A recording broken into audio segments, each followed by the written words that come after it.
Thank you, folks. Welcome back. Let's go to our next story. You know, this must be good news for pregnant mothers in our country. You know, in a bid to tackle maternal mortality, the federal government has announced free Caesarean sections from now on. The coordinating Minister of Health and Social Welfare, Professor Mohammed Ali Pate, made the announcement at the ongoing three-day Nigerian health sector review in Abuja. So according to him, this step is one of the long-term plans of the federal government to reduce incidents of maternal mortality among pregnant women across Nigeria. The first stroke, it is said, is half the battle, BKO. Yes, and I think this is a good move. I just pray that they will be able to implement it successfully. We've had a lot of good things from government in the last couple of years. The devil is always in the implementation. Some of those things you hear, and then you wait and wait to see it implemented. Sometimes implemented in a very difficult manner that ensures that more and more of the people who should benefit do not even get to benefit. The eligibility criteria sometimes disqualifies the people for which the policy was designed. Yeah. You will now find that those who ought not to benefit are the people who actually, in our country, you have to know someone. You have to know someone for any favor to be done. Yeah. It's a crazy when it is your right. You have to know people. So now, if you look at the mortality rate, the maternal infant mortality rate of our country, you can then understand why this is a good move by the coordinating Minister of Health. Out of every 1,000 live births, 53.6 deaths are recorded. And this figure shows that we have even improved. How is because when you look at the figures of 2017, 19, even up to 2020, you see that there is even improvement. It used to be much worse than this. And the maternal mortality is the number of women who die from pregnancy-related cases while pregnant or within 42 days of pregnancy termination. Within 42 days. Before the D-Day. Within 42 days of the birth of the child. Day of the delivery. Within 42 days of the birth. That's the termination. You know, the pregnancy is no longer there.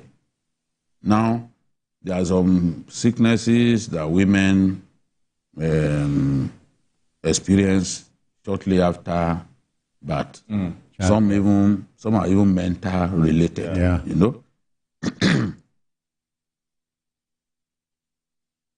Some of these ailments predispose women to untimely death. Some of them because of this kind of problems. The Caesarean section is extremely expensive. It is. In some places, they will take as much as 400,000 from you to do CS, 400,000. Now, what it means is that if you cannot afford it, you then prepare to die.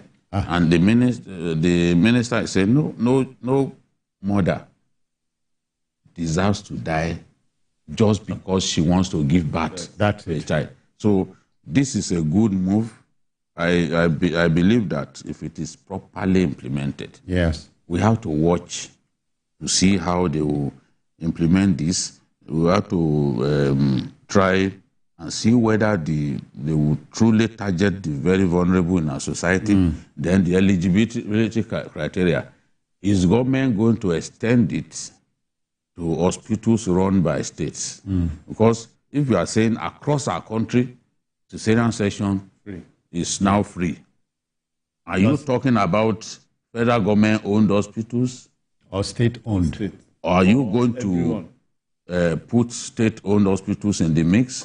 Are you going to get the private hospitals involved? Because a lot of people actually use private hospitals. So if you are saying in our country, cesarean section is free. That means...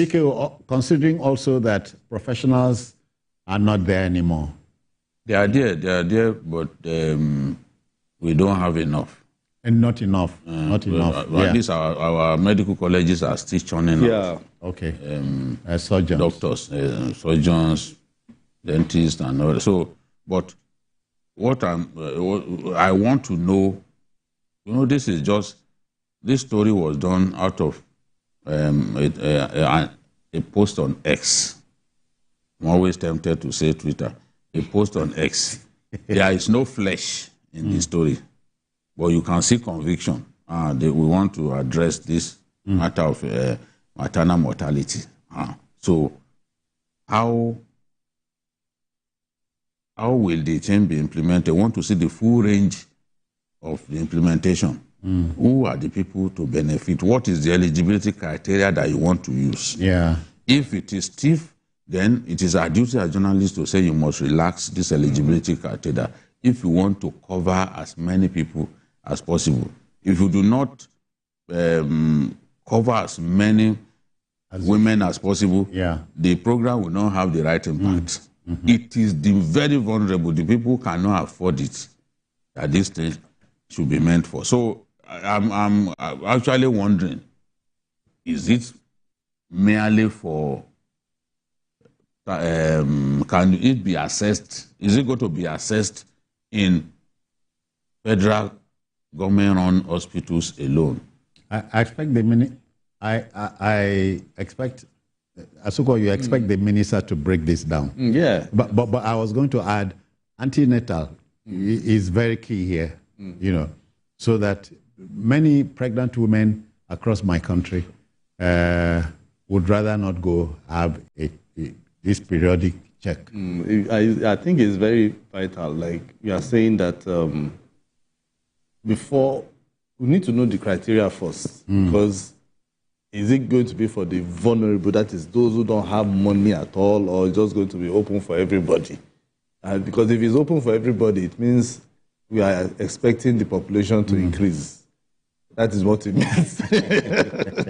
So are we ready for it? Because if an explosion. Exactly. So we need to also look at that. But right now, I think it's a very fantastic idea, because I know so many people who, out of childbirth, they pass on.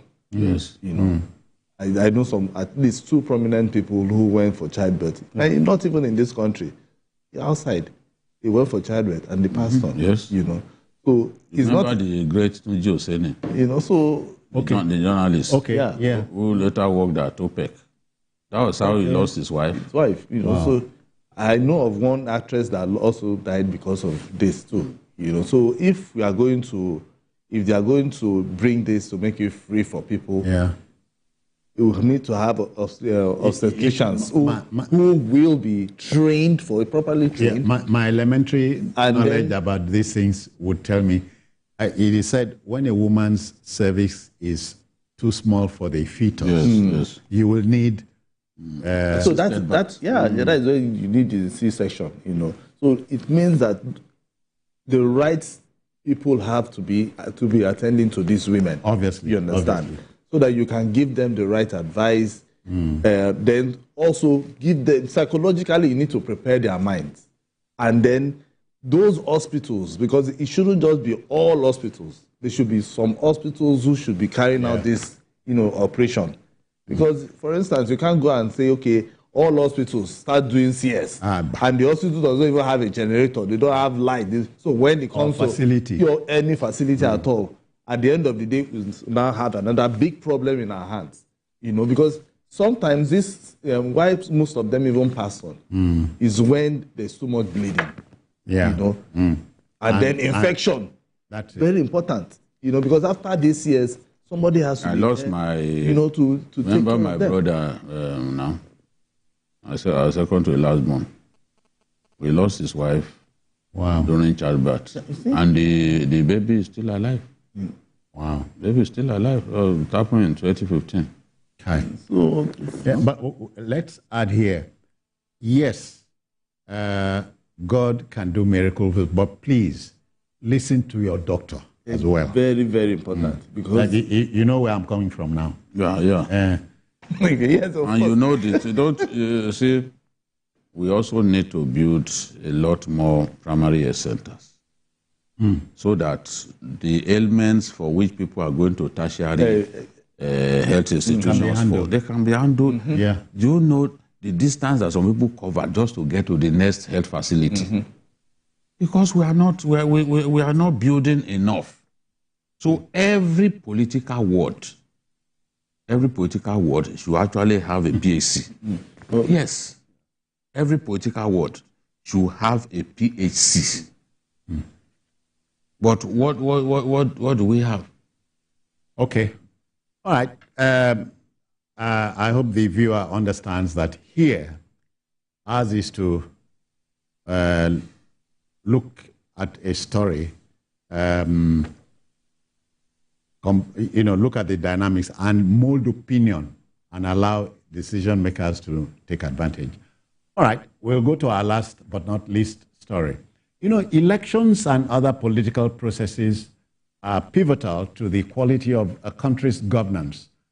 So ahead of the November 16 governorship election in Ondo State, the Independent National Electoral Commission, that's the electoral umpire, has accredited as many as 111 domestic and international organizations, and it would deploy 3,554 observers for the November 16 exercise. Meanwhile, we can report that the police command in the state says in order to maintain peace and order during the exercise, a total of 22,239 officers drawn from the police and other agencies like the Nigeria Security and Civil Defense Corps, NSCDC, with the Nigeria Immigration Service, NIS, would be deployed. Now, coming on the heels of the U.S. presidential election, free, fair, and credible polls, which can only advance a country's demographic and democratic development, remains a priority. Let's share the story anchored by Ayodeji Moradeyo, I beg your pardon. So let's go.